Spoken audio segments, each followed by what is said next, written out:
Shalom adik-adik semuanya, apa kabar? Istimewa? Pasti sangat istimewa. Nah, bertemu lagi dengan Mbak Ita. Mbak Ita akan menyampaikan firman Tuhan untuk kita pada pagi hari ini. Namun sebelumnya, kita terlebih dahulu berdoa minta pimpinan penyertaan Tuhan agar kita dapat mendengarkan kebenaran firman Tuhan dengan baik ya. Mbak Ita akan pimpin kita dalam doa. Lipat tangan, tutup mata, kita berdoa. Selamat pagi Tuhan, kami mengucap syukur untuk segala berkat penyertaan-Mu kepada kami anak-anak-Mu, di mana pada pagi hari ini Tuhan kami mau belajar akan kebenaran firman-Mu. Biarlah kami anak-anak-Mu dapat belajar kebenaran firman-Mu ini dan boleh menjadi berkat bagi kehidupan kami. Dan kami juga Tuhan, agar kami menjadi anak-anak yang takut akan Tuhan, biarlah kami dapat mendengar dengan baik apa yang akan disampaikan dari kebenaran firman-Mu. Tuntun sertai kami ya Bapa. Ini doa kami anak-anak-Mu, dalam nama-Mu kami sudah berdoa dan mengucap syukur. Haleluya. Amin. Pada pagi hari ini kita masuk pada pelajaran 12, yaitu tentang si pendurhaka.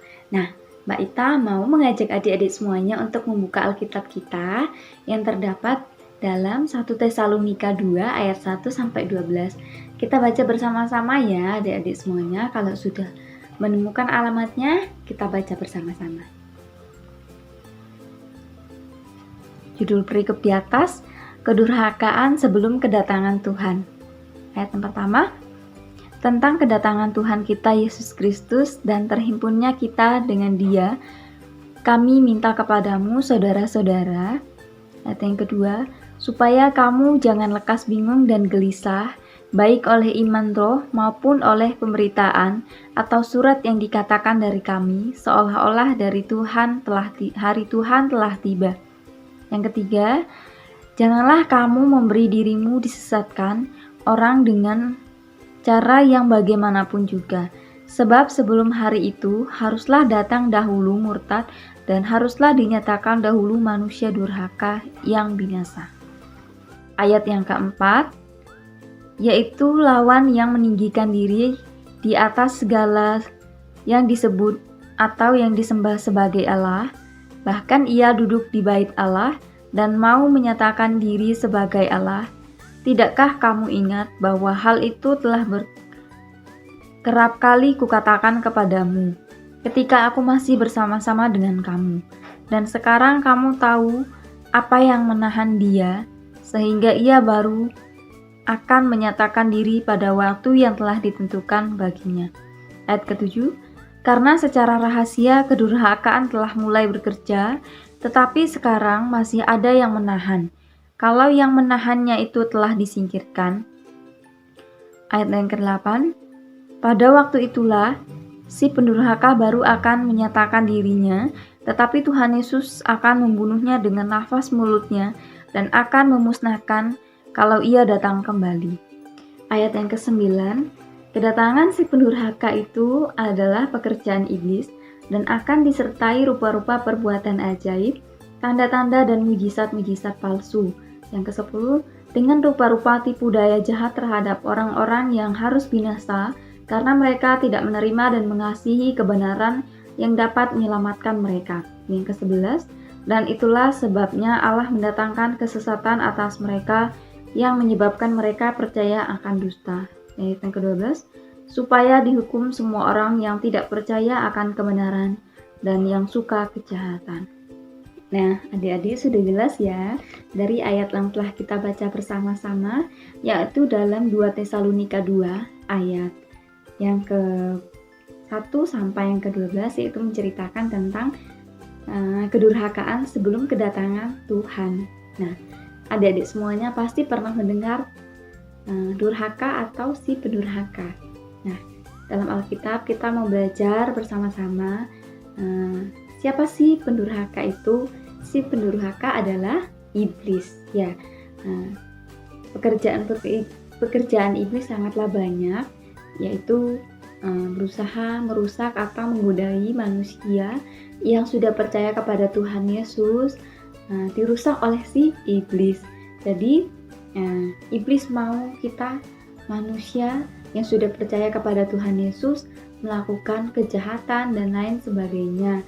Nah, pada saat hari kedatangan Tuhan Yesus, si pendurhaka ini melakukan pekerjaan-pekerjaan yang jahat, bisa seperti melakukan mujizat-mujizat palsu seperti yang telah kita baca bersama-sama ya adik-adik, yang membuat manusia itu jatuh ke dalam dosa dan mau melakukan kejahatan karena ada si pendurhaka itu tersebut, karena tertipu oleh tipu daya jahatnya si iblis ya. Jadi manusia jatuh ke dalam dosa yang sudah percaya kepada Tuhan karena percaya kepada si pendurhaka itu, dan ada banyak sekali yang dilakukan oleh si iblis ini, yaitu melakukan mujizat-mujizat palsu, tentu melakukan kejahatan-kejahatan yang lainnya. Nah, adik-adik tidak mau ya untuk kita berbuat jahat. Nah, contohnya dengan sesama kita, jangan sampai kita melakukan kejahatan sama seperti yang dilakukan iblis, jangan ya. Nah, alangkah baiknya kita melakukan hal yang dapat membangun teman-teman kita menjadi contoh buat teman-teman kita. Nah, dari ayat yang telah kita baca tadi, kita mau baca lagi dalam ayat yang ketiga, yaitu bagian A, yaitu janganlah kamu memberi dirimu disesatkan orang dengan cara yang bagaimanapun juga. Masih diingatkan kita untuk tidak mudah disesatkan atau tidak mudah terpengaruh oleh godaan-godaan yang dilakukan oleh si pendurhaka itu atau si iblis tersebut, agar kita tidak melakukan hal-hal kejahatan yang dilakukan oleh si pendurhaka. Namun percayalah adik-adik semuanya, Tuhan Yesus tidak akan membiarkan si pendurhaka tersebut terus-menerus melakukan kejahatan. Nah, Tuhan Yesus dikatakan di dalam ayat yang ke-8. Ayat yang ke-8 mengatakan bahwa pada waktu itulah si pendurhaka baru akan menyatakan dirinya, tetapi Tuhan Yesus akan membunuhnya dengan nafas mulutnya dan akan memusnahkannya kalau ia datang kembali. Nah, Tuhan Yesus dengan cara apa memusnahkannya? Dengan cara menghembuskan nafas. Nah, mungkin kalau manusia menghembuskan nafas artinya meninggal atau meniupkan nafas. Bahasanya meniupkan nafas ya. Meniupkan nafas itu langsung ditiup gitu. Wah, langsung si iblisnya, pendurhakanya itu langsung pergi gitu ya. Nah, mungkin secara manusia tidak mungkin ya, tetapi dengan cara Tuhan menghembuskan nafasnya, itu si pendurhaka tidak akan datang kembali.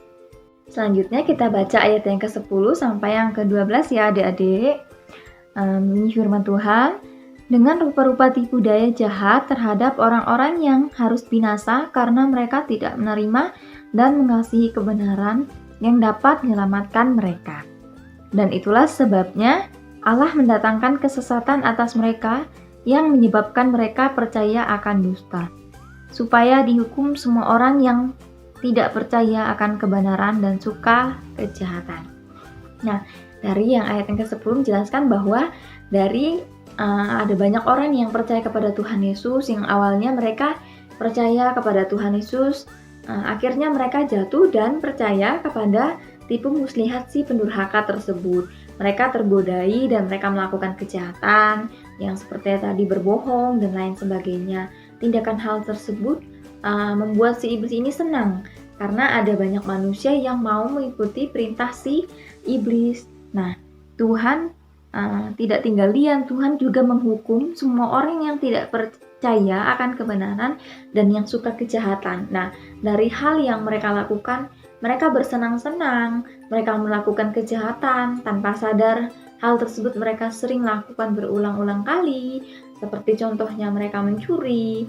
Itu dilakukan hal berkali-kali dilakukan, kemudian berbohong karena terbiasa dan melakukan hal itu. Mereka berbohong terus-menerus, mereka mengejek teman, mereka melakukan hal kejahatan yang lainnya.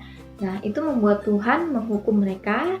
Nah, karena mereka tidak percaya akan kebenaran dan mereka tertipu oleh tipu daya muslihat si iblis tadi. Jadi kita jangan mau ya teman-teman, kita harus bisa membedakan mana yang jahat dan yang baik agar kita tidak terpengaruh oleh si pendurhaka. Nah, adik-adik, dari pembelajaran yang telah kita pelajari bersama-sama, apa ada yang masih ingat siapa sih si pendurhaka ini tadi? Ada yang masih ingat? Ya, si siapa? Si iblis. Jadi si pendurhaka itu adalah si iblis. Nah, si pendurhaka adalah seseorang yang penuh dengan tipu daya jahat. Nah, siapa yang bisa menyebutkan contoh-contoh dari kejahatan yang telah kita sebutkan tadi, adik-adik? Ada yang bisa? Ya, kita sebutkan ya. Contoh perbuatan jahatnya yang pertama, menyontek, mengejek teman, kemudian memukul orang lain atau memukul teman, berbohong juga bisa, mencuri, itu adalah hal yang dilakukan oleh pekerjaan si iblis atau si pendurhaka. Jadi si iblis ini tadi senang melihat manusia melakukan hal kejahatan, jadi jangan mau ya adik-adik, harus diingat ya. Nah, gimana caranya agar kita tidak mudah tergoda dan melakukan hal-hal yang jahat? Kita harus berdoa sebagai anak-anak Tuhan, kita harus percaya, minta tuntunan penyertaan Tuhan agar kita tidak melakukan kejahatan dan kita tidak mudah tergoda oleh hal yang dilakukan oleh si pendurhaka, atau kita tidak melakukan hal yang jahat. Kita sebaiknya melakukan hal yang baik, yaitu tadi dengan cara berdoa. Seperti itu ya adik-adik semuanya. Nah, sekarang Mbak Ita mau bertanya kepada adik-adik semuanya. Siapa dari kita yang mau melakukan hal-hal kejahatan? Angkat tangan. Nah, puji nama Tuhan, nggak ada ya. Siapa dari antara kita yang mau melakukan kebaikan? Angkat tangan. Nah, puji nama Tuhan. Nah, sekian dari firman Tuhan yang dapat Mbak Ita sampaikan kepada adik-adik semuanya. Biarlah apa yang Mbak Ita sampaikan boleh menjadi berkat bagi adik-adik semuanya. Dan ingat, kita tidak boleh melakukan hal kejahatan. Nah, kita akan tutup di dalam doa. Mbak Ita pimpin kita dalam doa. Selamat pagi ya Bapak, kami mengucap syukur dalam segala berkat penyertaan-Mu kepada kami, anak-anak-Mu pada pagi hari ini ya Bapak. Biarlah apa yang kami pelajari Tuhan, kami mau menjadi anak-anak-Mu yang takut akan Tuhan. Biarlah kami tidak mudah tergodai oleh tipu muslihat iblis, agar kami tidak melakukan hal kejahatan ya Bapa. Biarlah kami dapat melakukan hal yang baik dan kami tetap percaya kepada Engkau dan kami dapat menjadi anak-anak-Mu yang baik. Terima kasih Tuhan untuk setiap kebenaran firman-Mu yang telah kami pelajari bersama-sama. Ini doa kami anak-anak-Mu ya Bapa, kami serahkan semuanya ke dalam tangan kuasa-Mu. Haleluya, amin. Selamat pagi semuanya.